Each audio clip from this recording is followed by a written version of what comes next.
sports stars and that, you don't feel really connected to them. They're in a kind of, different. You put them in a different place, maybe on a pedestal or whatever. Yeah. But Kelly is just like the girl next door, Exactly, yeah. And I think people could just like relate to her in that way and connect to her. And she was so genuine, wasn't she? Absolutely amazing, yeah. And the performance as well, like she lost the first round, and then to kind of dominate for the next 2 rounds, like it was like she had it up. It was brilliant. It was incredible. It's up there with one of the best ever Olympic performances from any athlete. This girl that she boxed, Beatrice Ferreira, undefeated for 2 years, reigning world champion, knockout artist. Done a number on a girl that beat Kelly, a good few times, the Mira Potkonen from Finland.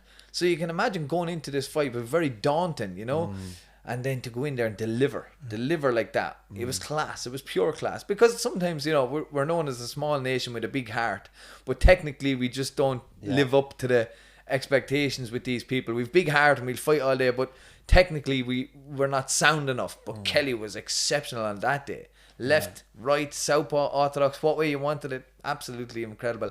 And she made a girl who looked unbeatable look pretty ordinary in the end. And that to me shows. Even in the last level. 2 rounds, the 5 judges gave it 10-9 across the board. It wasn't even close. Like. No, it was unanimous, yeah. It was class. I'm so happy for her. But for pardon the pun, but we punch above our weight. We do. For the size of the island that we have. We do. Look, I mean, my biggest achievement as an amateur was winning the European bronze medal in Moscow in 2010.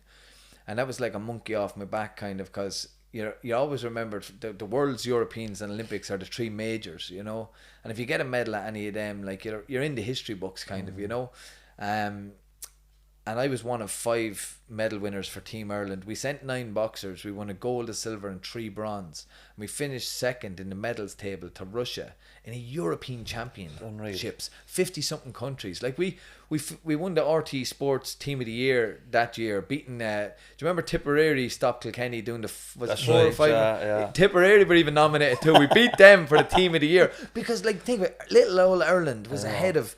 Ukraine, Great Britain, Germany, France, Italy. We were ahead of them in the medal table. It was incredible. It's one of the greatest Irish team performances. You think of all the great boxing nations that would be in that, Huge. Unbelievable. Yeah. But will we go back to the back or back to the start? Yeah, work away. For the people that aren't into boxing, who are you and where you're from? Well, my name is Eric Donovan. I'm from Athy in County Kildare. Go by the kind of stage moniker. Professional boxing name is the Lily White Lightning, which I'm very proud of. But I'm based in Drogheda at the moment. I live in Drogheda, County Louth. But as you know, I'm a reigning Irish featherweight boxing champion. Represented Ireland for over 10 years as an amateur. Very proud. And very, very proud. Yeah, had a great career.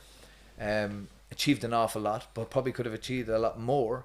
But I was dealing with a lot of deep emotional, mental health problems throughout my career. And I was living a secret life for a long time. When I say secret... it probably wasn't secret, you know what I mean? We think people in addiction think they're living a secret, but everybody knows, but I would have been in active addiction for a very long time, probably for most of the duration of my amateur career. What about when you were in school as well? And in school, right through from the age of 13, 14, right up to 26, It must, there's not many people can go on and have a career like you in boxing and also be addicted to alcohol or drugs at the same time. That must have took up every single bit of energy you had in your life. Huge. It was just so demanding, so what would you say, exhausting as well, because you're 1 minute you're up at the high performance team from Tuesday to Friday, and you're surrounded by the best professional kind of setup, best conditions, physios, doctors, nutritionists, the best coaches, the best facilities. And then you go home on a Friday and you're just searching for oblivion, escaping from reality. And you're home then Friday, Saturday, Sunday, Monday. And then you're back up in Dublin with the team again. And you're burning the candle at both ends, But because I was so young, we have this innate ability when you're young to kind of, shake off the damage of the weekend or whatever. And you get it. Not that you're getting away with it, but you can kind of push keep it, brush going, it off, keep going. Yeah, you can keep going. But I never got the chance to because there was times where I'd go here and then I'd come back and here and back and never really pushed on. What was school like for you? School? Yeah.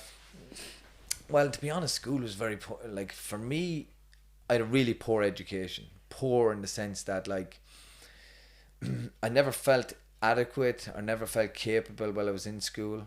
And I think that's maybe due to my own mum and dad. They left school when they were young as well. You know, they got married very young. Old school. There was no real emphasis. Get out the door and go to school, but there was no real supports. You know, sit down with you, work with you.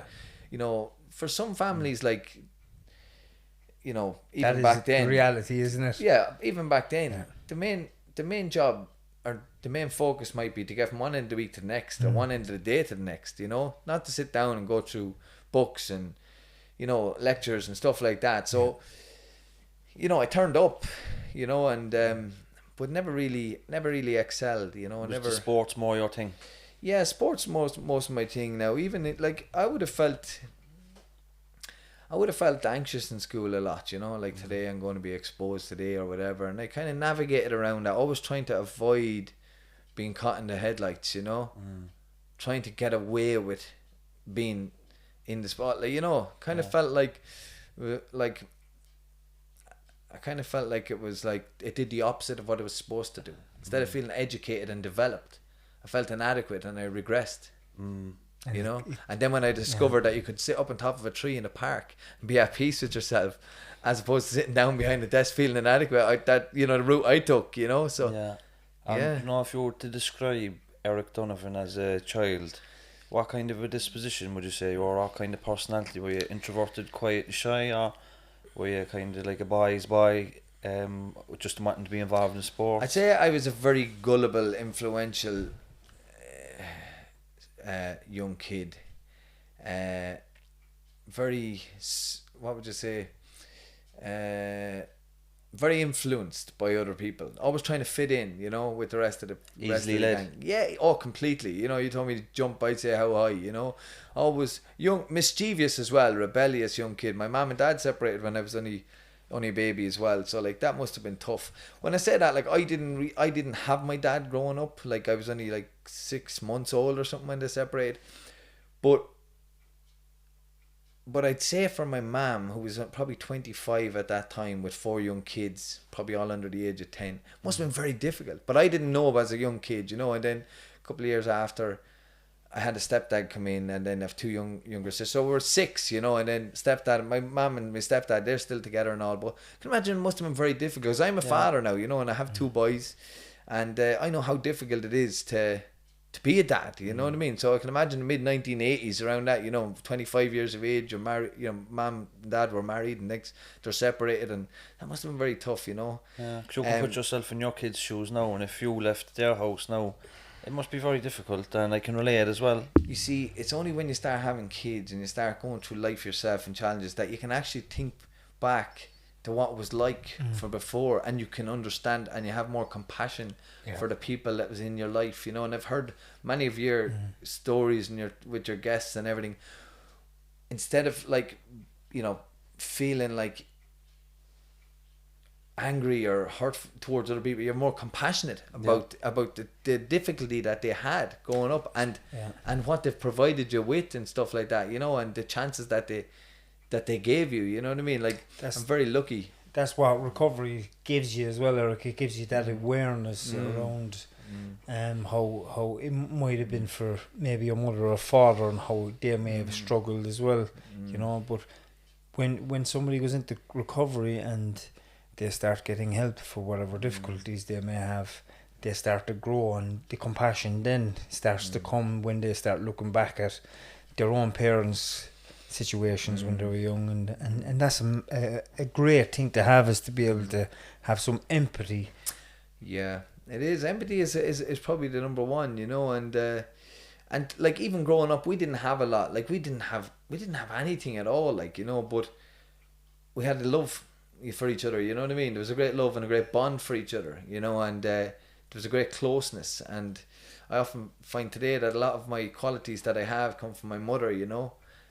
Just that, you know, the love and genuine qualities, you know what I mean? And they serve you well in life, you know. You don't pick up them in a classroom, like, you know what I mean? But they're just like, you know, makes you who you are. Like, they're just qualities to help you kind of connect with people and move on, you know, and that kind of stuff. When you started experimenting then, in secondary school. Want to tell us a little bit about that, how you kind of got caught up in it and how it escalated? It's weird because, like, you know, I started smoking probably the age of 12 or something like that. And I can't even remember how it transpired, but I do remember trying it for the first time, and I was in a backfield and it left me green. On cigarette, like, you know, green on my stomach, twisting, turning, and sick.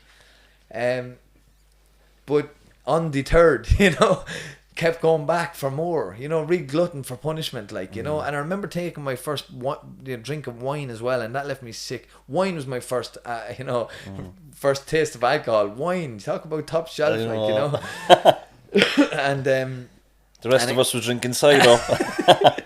Yeah, and like the thing was, like, it just made me very, very ill, but I kept going back to it, like, for some reason, you know. But then it wasn't long before you start kind of getting the comfort for it, and the kind of, you know, the tolerance for it. Tolerance for it, you know. You build up the tolerance for it, and then you kind of feel like you need it for everything. You need it for walking to school, you need it for walking out of school, you need it for lunch, you need a cigarette for everything, you know. Becomes a source. It's like in the Irish culture, we need a drink for fun. We need a drink to enjoyment. You know, that's where it was. And everything associated on a fag and a drink. And then it went to hash.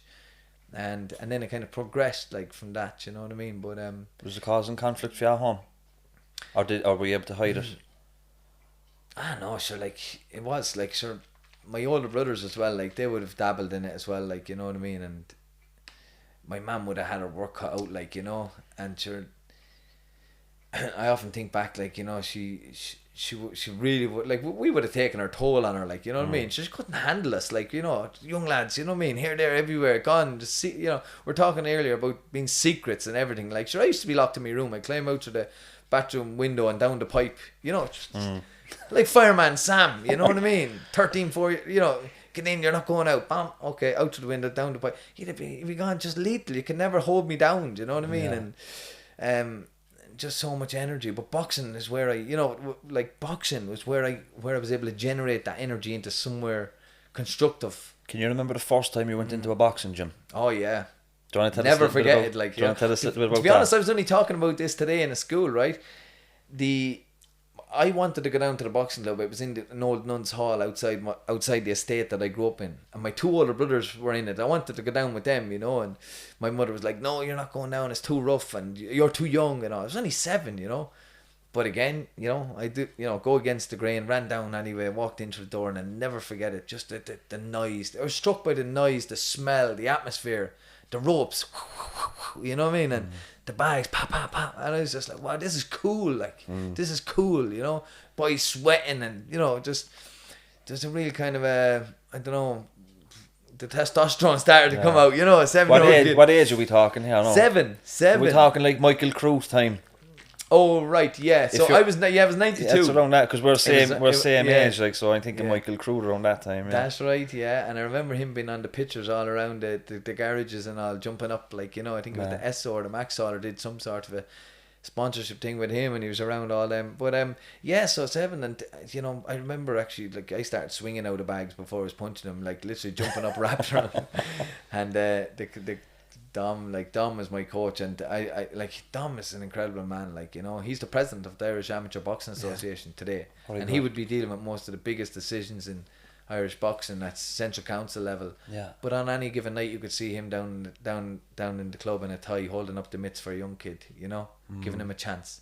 And what he didn't do for me is not even worth talking about, boys. It's like, I wouldn't be probably here today if he didn't pursue me, because I left boxing more times. I got, like, when I started to discover the girls and the cigarettes and the drink, I didn't want to run anymore, or box anymore, or lose weight anymore, you know. Go away. Dom used to call to my house, like, you know, I'd be disconnecting from the club. This is around 14, 15.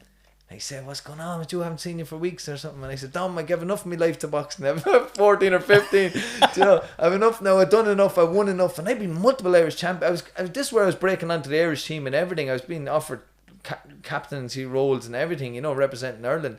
But I didn't want to go. I wanted to be with the lads. FOMO, you know, fear of missing out. I know. Fear of missing out on what? Hanging around the alley, smoking and drinking, like, doing absolutely nothing. But that's so common, Eric. That's so common. Like, when like we've often spoke about some of the young lads that are from our area. Plenty of boxers as well. And boxers that have went across to England, you know, Would have and boxed for trials. Ireland at times as well, you know, and kind of. And the drink and the drugs come in, and it takes them away from it. Even myself, when I used to play soccer when I was young, 14, 15, had the drink, gave me the self-esteem and the confidence to talk to the women, something that I didn't have without a drink. Yeah. You know, it's just so common for that's the age, isn't it? 13, They're 14, critical 15. years, the 14s and 15s, you know, especially when they start dropping. They start dropping out of sport, you're in trouble, you know. So you're lucky you had that man that, you know, he perceived, you know, he was really hell bent on keeping you on the straight and narrow. You know, when you started the boxing, did you find that you had a flair for it very quickly? Oh man, I just took to it like a duck to water, like, you know, slipping, rolling, ducking, diving. Honestly, and I've no problem saying this, boxing was easy for me. I could express myself in the ring. I was just southpaw, light on my feet, elusive, slick, making lads miss, destroying lads, beating them 10-0, 15-0, all this, like, all the way up along, winning multiple Irish champions. Like, there's lads used to kind of jump up or jump down in the weights to avoid me, like, you know what I mean, and stuff like that. And you know, when you're younger, that can kind of have, well, it can kind of feed your ego, and you kind of think that, okay, I have this, I'm always going to be like this. But talent only gets you so far. Then when you get to a certain age, you have to work hard, and I mean work hard, because the lad might not have any talent, or he might not have a fraction of your talent, but he's in the gym every night and he's training, he's sacrificing. And when he gets you, then, you know what I mean, then your talent's not enough, because this guy is resilient and he's going. And that's what happened to me. I got found out a couple of times, you know what I mean. But then I realised I had to work hard as well. But I did. I worked hard, and it's incredible that I've even achieved what I've achieved, you know, dealing with the kind of. Yeah, how did you manage to, like, you were taking drugs and drinking and stuff, but you were still fighting in the gym? Did you look back on your amateur career and think, like, imagine I wasn't drinking and taking drugs, what I could have done? Or do you look back at your amateur career and think, no, I did pretty well there? I did ridiculous like, I often do look back. I look back with the two of those kind of viewpoints. Like, yeah, I did well considering, but I could have done this and that, you know. But I just mad kind of a theory. Say if I lost a fight and I did, like, I was drinking and drugging and everything up until about 6 weeks before the competition. And that's what it would be like. I would normally be like 6 weeks, and I'd kind of go white knuckle it and go into straight and narrow, you know what I mean? And be just complete stubborn, and get 3 weeks of good, or 6 weeks of good living and clean living and hard work and hard training. And then if I lost hard, I'd say, Jesus, I lost only by 2 points, but I only did 6 weeks, and I was doing it. So if I did 8 weeks, you know what I mean? And I'd be saying this kind of stuff to myself. It's ridiculous what I was doing, like, not considering giving it up not considering you need help. You're going into box, you know, in an Irish Championship against the best in the country, and you're smoking and drinking, and you're, you know, and even smoking, I was always smoking. I never was able to give up the fags.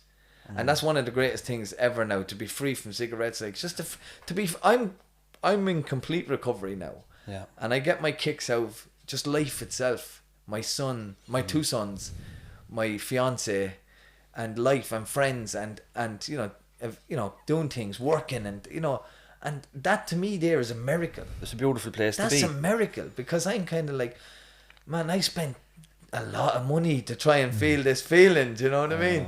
Yeah. Which is not even, it wouldn't even be a close feeling.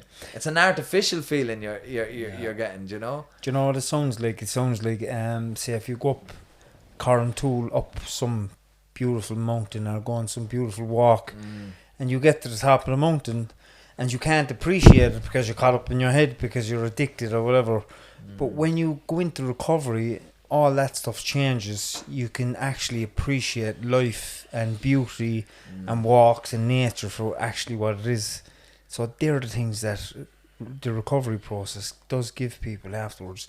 It gives them that appreciation for nature and beautiful things, you know. So Second chance to me. that's it. It's a second chance. It's honestly, that's what it's like. We get a second roll of the dice, you know. And many people probably can't. People who are not in recovery, or who have no experience of addiction, can't relate to that. They get one shot at it, and it's the same for them. But we get a second shot, a different shot, a chance to go a different way, a different route. And then it is more beautiful. It's a real kind of a, you feel like you've earned it. you know, in a way, because it's special because you have earned it. It wasn't handed to you. You worked for it, and you remember the pain of the past. You know what it was like, the roughness. Like I had my stag 2 weeks ago, 20 lads got down in Galway, great crack. A couple of sober lads on it, but other lads had a good few drinks, and I used to have this fear of my stag or my future wedding. I'd say I can't have a wedding or can't have a stag because my life's over. Because I give up the drink. Yeah, do you know what I mean? I know. But like, you know, I had a brilliant time and great conversations and great company and the next day, waking up the next day and driving down the road and went to Salt Hill. It was in Galway, and then went to Salt Hill about 10 minutes from where he's dead and jumped in off the Vare straight into the sea. Just deadly, you know what I mean? It's and great, isn't it? But you can have fresh. some crack in recovery, like, you know, people do think that, I can't drink no more, especially my life is over. But do you want to tell us a little bit about after 14, 15, how you rode out that period in your life, and like how the drinking and stuff progressed on later into your later teens? Yeah, it's mental. It kind of progressed very quick. You know, when you grow up, like, when you're growing up in like council estates, like in places like that, you know, it would have been deemed like disadvantaged area where I grew up, and you know what I mean.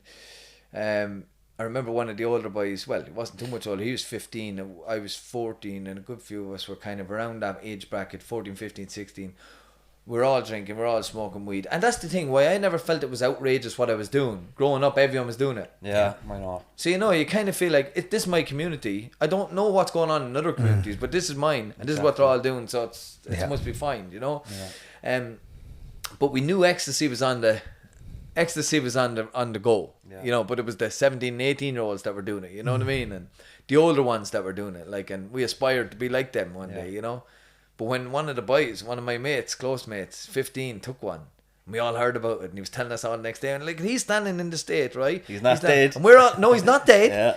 He's buzzing, and we're all standing in a circle around him, like that, looking up at him, right? Because he's tall as well, and he's like, lads, the best. Lads are not best. He tell us this, and we were all just like, roll on the weekend. Because he done it and he's still alive, you know. And then and then it was just like a weekend thing, you know what I mean? Just like the more, you know, it wasn't just one. Then it was, you know, a couple or a handful, and it was constant. Then, you know, later on, then I think it was maybe 18 or 19, maybe then when cocaine kind of came on the scene, and then that was a more kind of a seen as an upper class kind of a drug, you know, it costs more money and everything like that. But different drug as well, isn't it? Those different type of drug as well. You'd kind of be able to kind of, it doesn't knock you for six in a way. You can kind of socialize and do that kind of stuff. But the ecstasy definitely was a different kind of level of stuff. There'd be a lot of love with the ecstasy, a lot of crack, and you'd be friends. No, the reason we do talk about this is basically, like, you know, every teenager, most teenagers come from areas like where we come from. They all try it. Some kids use it a little bit more than others, you know. But for me, anyway, on my own level, like, first time I tried an ecstasy tablet, it was like, oh god. So it's great crack. It's great crack, but after a couple of years of it, or after it does get very, dims your brain, man. Like, you know what I mean? It's like, you're tripping, and you're, you know, when you're there, you're drinking a night, you're drinking a hell of a lot as well, you're smoking a hell of a lot, you're up for hours, you're up for days, you know, and you're just, you think you're coming down off your buzz and you're not, and you take another one, and you be taking another one, you know, and you don't want to, it's the never ending weekend, you know, and that goes on, and it takes its toll on you, you know what I mean, and your phone is off, and your family's looking for you, and everybody's going mad, where are you? You know, my coach pulled me out house parties before. Would you believe that? Pulled me out house parties. Pulled me out house party one time and brought me to Mullingar to fight in an open air show. I'll never forget it. I fought this guy called David Nevin, and we tore lumps over each other in the ring, because like I promised him I'd go, you know. So he promised another coach he'd have me there for his boxer. He pulled me out of a house party, got me, you know, come on, you have to go. You can sleep in the car. He goes, you know, how could I sleep in the car? I was wide awake, you know. And I got to Mullingar anyway, in the mid open air show. I had a fight with your man, and you know, I think it was an exhibition anyway, but got out of the ring, and I didn't even get a chance to get down my boots or my shorts or anything. I was sitting in the chair outside, and I knocked out. I fell asleep. They had to wake me up a few hours later. But you know, when the cocaine enters your life, then were you working at that stage? Yeah, well, I never was really working. I was kind of like, you know, I was on the high performance team in Dublin as from 17 years of age. Oh, and yeah, by the age of 17, like I was, actually, I have a piece of history there. I'm the youngest ever Four Nations senior champion. So that's the senior champion of England, Ireland, Scotland and Wales while I was 17. I was only a junior and I was Four Nations senior champion. So you can't, there was a time when you were a junior, you were allowed to enter the seniors. Not anymore. You have to be 18 or 19 So now. that record won't be beaten. So it can't be, no. But I was the champion of England, Ireland, Scotland and Wales as a junior. I was the Four Nations senior champion. So that's why I got kind of selected and invited up to the high performance team. And there was big things laid out for me around that time, you know. What's it like being selected, and what's it like going up there? Yeah, it's huge. Because one time, like, there were stages up there, like, where I was... you know, I'd aspirations and dreams to be the best, like, you know, to be the absolute best. And I knew, I'm a smart enough guy as well. I knew as well what I was doing in my social life was wrong, but I also didn't know how to get out of it. Yeah. Because, like, how do you go and say to somebody like, look, hey man, I'm in trouble here. I need help.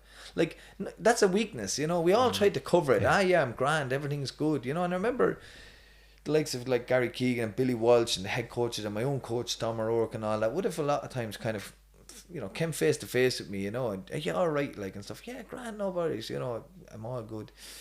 But you wouldn't be good, you know. You wouldn't be good, and you wouldn't know how to put up your hands and say, I'm in trouble here. I need help. I need intervention. Yeah. You know, you can't make your own intervention, you know, unfortunately. You wish you could, but But some people look at 18, 19-year-old, 20-year-olds that take drugs like that, and they think like, or it's hedonistic, you know, they're only out for themselves, and they don't want any responsibility. But I can totally identify with you there. 18, 19, I wanted out. I just didn't know how to get out of it. I just thought that this was my life, this is what my peers was doing, and that's all that I could ever be. And I didn't really, even though I hated it and I was fed up of it, and the mental health was very poor and there was a lot of consequences coming because of it, I never really thought that there was another way, you know. So it's not that like you can have that little bit of maturity even when you're so young. But I suppose when you're in the high performance unit and, you know, you're an elite boxer, you're going to come up against fellas that's your level of boxing, but they're not taking no drinking drugs, you know. There you go. You know. Yeah. And the other thing as well is, like, some people like I grew up with, like, were able to kind of party at the weekends, but it didn't affect their lives, like, because they were able to leave it there at the weekends. It's mad. I wasn't. It's mad. You know, I wasn't able to, because, and even when cocaine became a thing then as well, I became very greedy, you know what I mean? Like that, it's like I needed it, you know what I mean? I needed it to get through, and like, that's the thing, like, I had a huge fear as well of how people would see me, or the rejection and fear of, you know, for all that kind of stuff. So that's why you wouldn't reach out and ask for help, you know. But I suppose you need people that you can look at that will inspire you as well, that are maybe on the recovery path as well. But if you don't have anybody in your circle that's actually in recovery and can spot that, you know, there's no real chance. That was the game changer for me. You know, when I went in early 2012, I was at the jump off point. Like, I couldn't take anymore. I wanted to take my own life, like, you know, genuinely. Yeah. Now, I didn't want to die, but I didn't know how to live. Yeah. Imagine, put me in the ring with Olympic, world, European champions, and I'm at home. I'm at peace. It's outside the ring that I couldn't put one foot in front of the next. It's crazy, isn't it? Like, I couldn't navigate my way through life, but in the ring is where I was at home. But you can't live in the ring either, you know. You have to get out in life. But when I went into rehabilitation early 2012, it was a game changer for me, because I went from, in the space of a few weeks, a prime candidate for the London Olympic Games, to wanting to take my own life, to now suddenly sitting in a rehabilitation centre surrounded by a load of people that I never met before in my life, you know what I mean? And you might look at that and think that's very bleak, you know, and a very kind of a sadness to that. And there is, in a way, right? But there's also a lot of hope in it, because I went from in that place, like, I was trying to make sense of my life there, but that's the key word. I was trying to make sense. The key word, I suppose, is I was trying to understand my life in there, and that was the key word, understand. And in there I was surrounded by people who could help me to understand, experts, therapists, counsellors, and other people who walked in my shoes. Where did you go? Asherie in Wexford. Oh, yeah. And what age did you say you were? I was 2012, going on 2012. I was going to 20. I was 25 heading on 26, yeah. And you know, and then I started to realise why I was doing the things I was doing. Why I was failing, why I was messing up, why I was self-destructing. And then I started to understand that there's more therapeutic and holistic strategies and tools to use than the ones I've been using. Yeah. And then that was it. And you talk about seeing other people, you know, because all I seen was the opposite. Yeah. This is how you get, you know, Yeah. this is how you self-destruct. Yeah. No, didn't have the other side of it. This is how you look after yourself. Yeah. Then when I started kind of engaging with them people and moving towards those people, there was a different way. I can relate a lot with you there because we're the same age. So when you're talking about the eras of your life, I'm thinking of what I was doing at that time. But I remember watching Katie Taylor win the Olympic gold medal in the London Olympics. Was strung out of my head that time, and heroin and tablets. But I was in treatment the following summer in 2013 but I think 25, 26, it's a good age for a fella to get it because you're getting a bit mature. You know, there's been a few treatment centres I'd been in before that, but I didn't really have the maturity or the belief. But like that, I began to learn like different coping skills, like basic life skills, filling in applications, how to look after yourself. I couldn't really cope, and you know, and you learn that in a treatment centre, and it doesn't matter what treatment centre really. When you're ready, they'll all work, you know. And of course, and you see, I know you're going back into education. I think you are as well, Tilly. Yeah. You weren't ready in the earlier part of your life. You weren't equipped to deal with the education system at that time. You didn't have the supports either to help you. I was the same. If I had base myself on the today with the viewpoint of my previous education, primary and secondary, I would have a very dim view of myself. You know what I mean? I'd feel absolutely useless. But I was 27 when I went back into third level education as well. I'm a student counsellor, psychotherapist now. So brilliant. I have a diploma, a 2-year full-time diploma in counselling and psychotherapy, and I've 1 year left to do my degree. Brilliant. But I just put that off because I turned professional in 2016 and said I want to roll the dice one more time in my professional career because I felt like all my amateur career I was in active addiction. And even though I achieved a lot, I did all of that while being under that kind of duress and dysfunction and this, you know, just complete madness, like, and the shackles as well of addiction.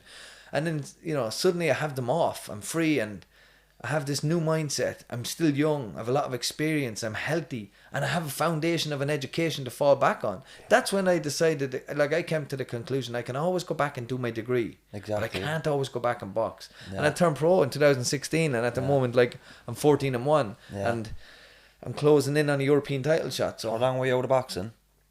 I was about 3 years, 2013 to 16, yeah. So I was keeping active and sparring. I'd help out my coach, you know. I'd go down and spar him, and I was in recovery as well. So I'd go down and he would say, "Geez, you haven't lost it, you know." Yeah. And you know, and then I started to kind of feel good about myself, you know. And I said, "Jesus, you know, if I actually put a bit of work in now, I wonder what I could, you know what I mean?" Because it's about smart training, and a lot of it is up here, though. To be honest with you, you know, if you're getting yourself fairly well, but a lot of it is up there, you know. And what's the big difference, or what's the difference as you see it, fighting amateur to professional? Oh, it's a big difference. It's the amateur game is a more kind of a stylish, skillful game, and the professional game, even though it has that kind of skill and all that element to it, there's another element to it, and it's a more vicious, barbaric element, you know. And I think, you know, when you saw me on Sky Sports that time against Alpha Barrett, where I was boxing the head off him for 6 rounds, and then I got absolutely walked onto a haymaker in the 7th. Pavek did the same to Dillian White the same night. Yeah, his was the week after mine. Week after, I was kind of glad because mine was the knockout of the year until that happened. I was like, thank God.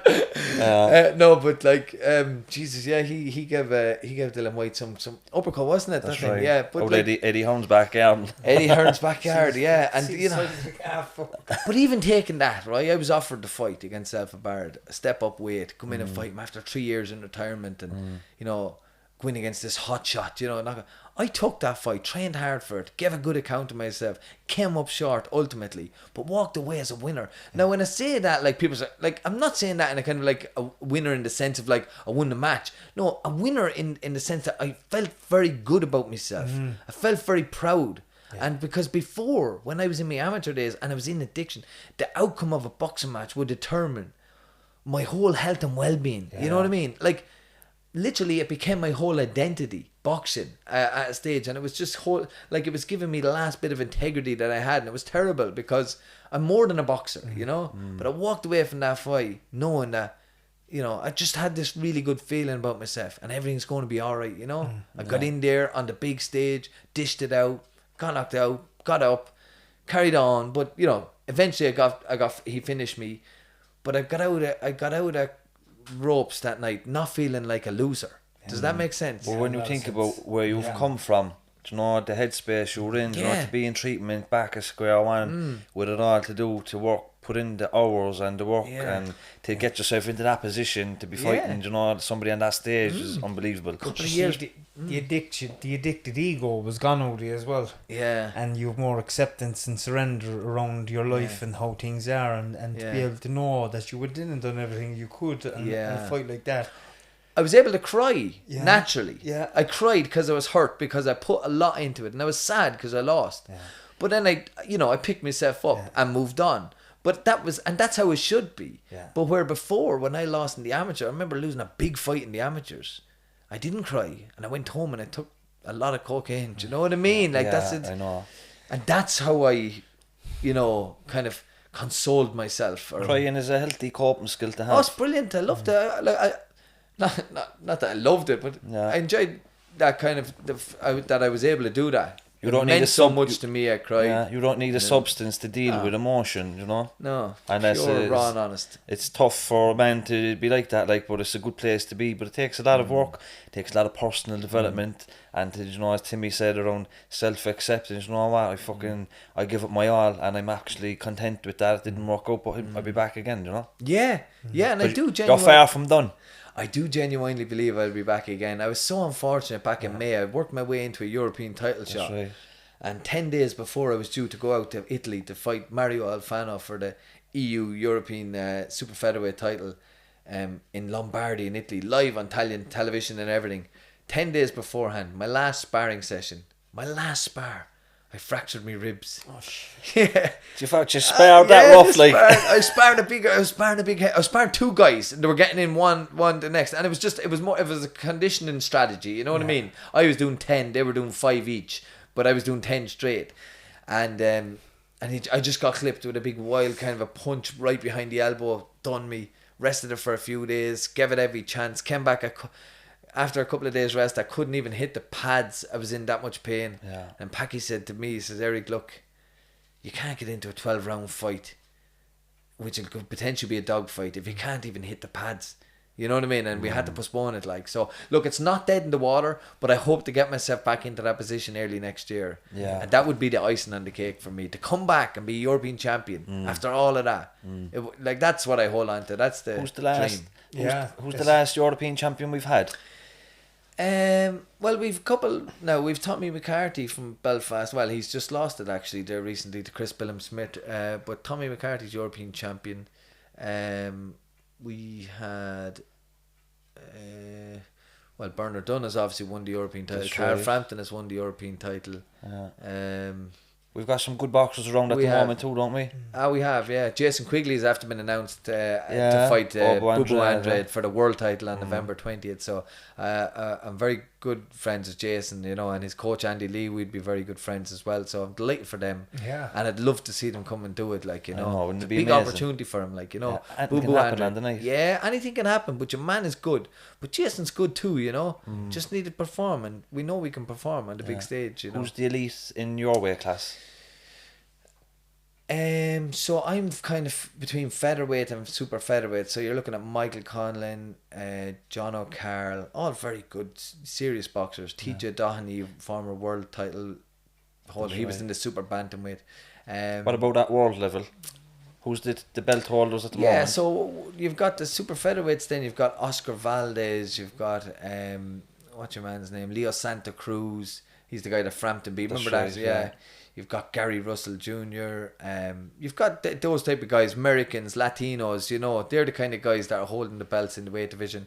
Lee Wood is the featherweight champion that just won it he's from Nottingham. He won it recently, and I think he's going to defend it against Michael Conlon. So that's going to be a huge fight, you know. If you had 3 wishes, or if you had 1 wish, you could fight anybody at the moment.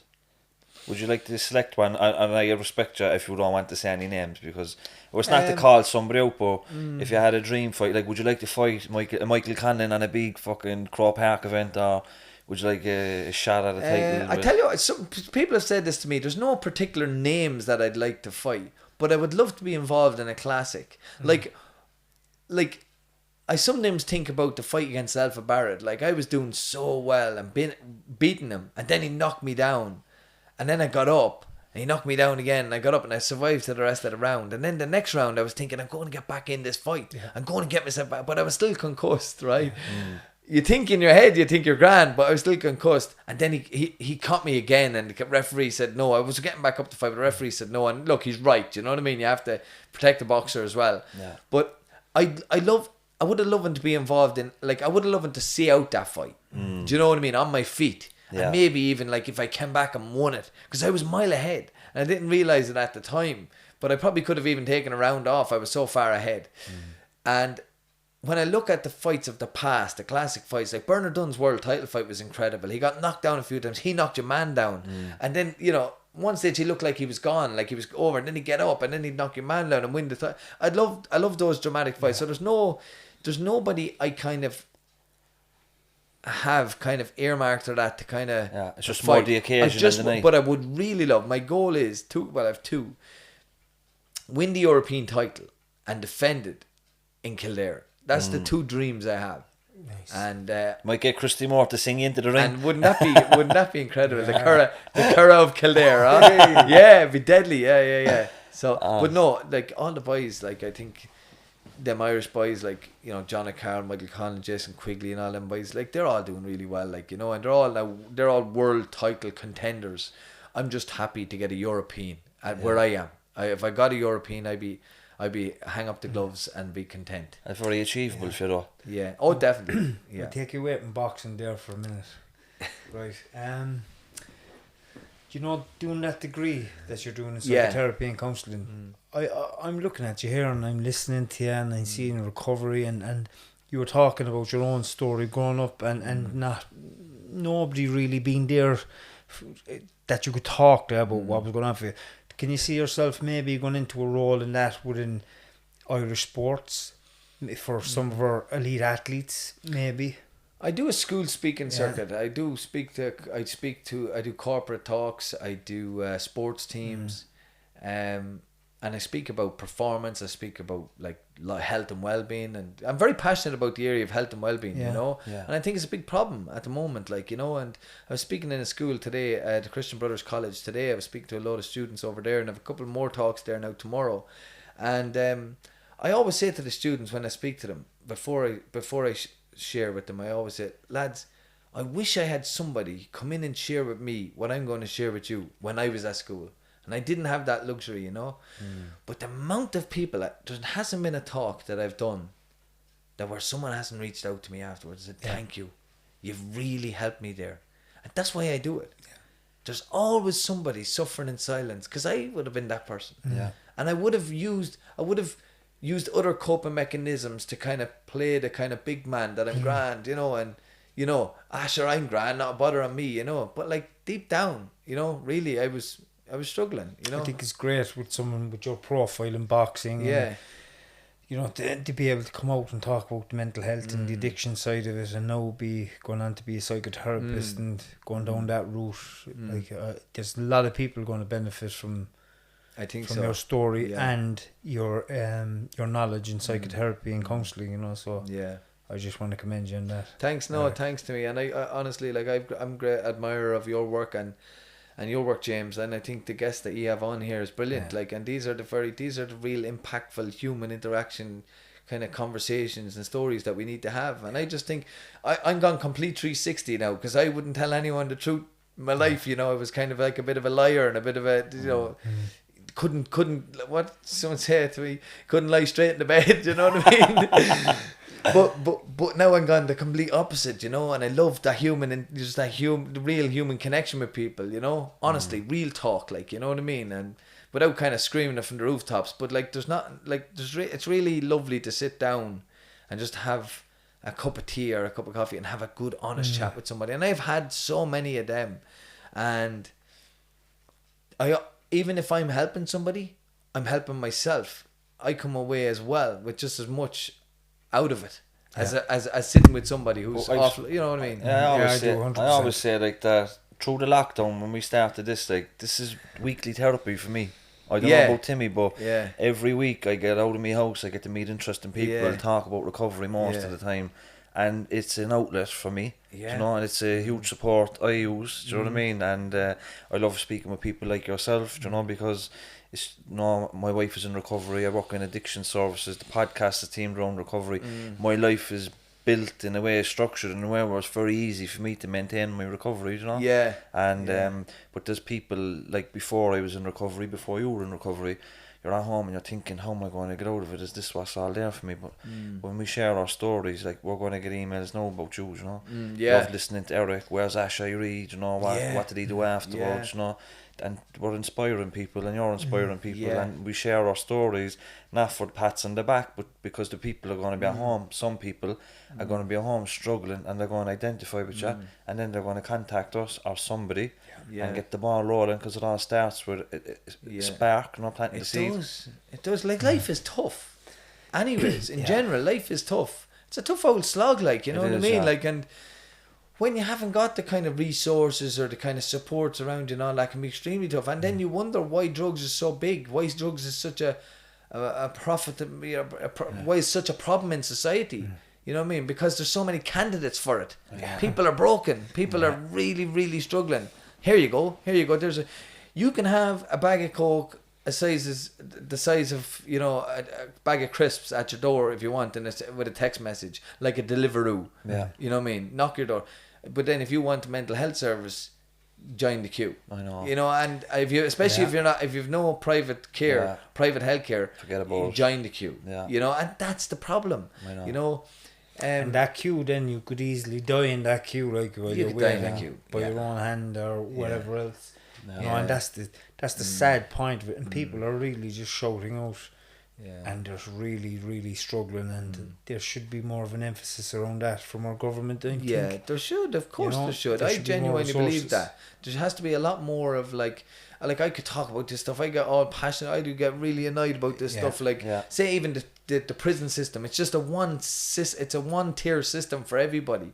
Like, there should be, like, at the first stages of, you know, say a crime, or, you know, there should be intervention where people can not go to prison but go off and do a 6-month army course or something. Like, look at all the armies and all the soldiers in this country.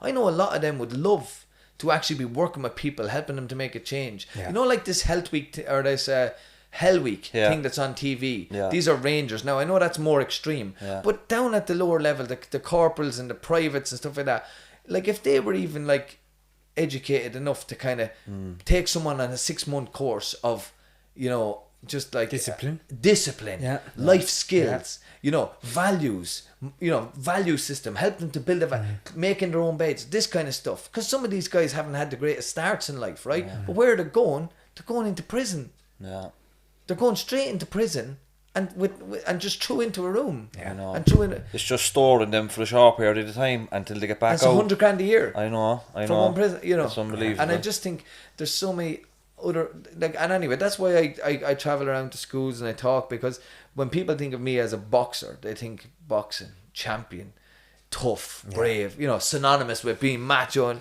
you know, but I try to say to people, like, you know, I had to train as a boxer.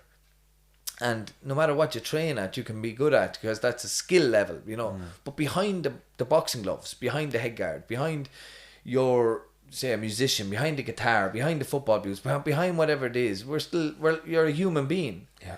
And we have emotions and feelings and thoughts. And if we don't work with them, if we don't like deal with them, they can be to the detriment of us, you know. So when people hear me saying that I felt sad or lonely or anxious at times, and now I ask for help when I feel like that, it gives them a bit of a, he can do it, you know what I mean? Yeah. If he can do it, so can I. And that's why I do it. Fair play. That's unbelievable, and you're absolutely right. Is when people see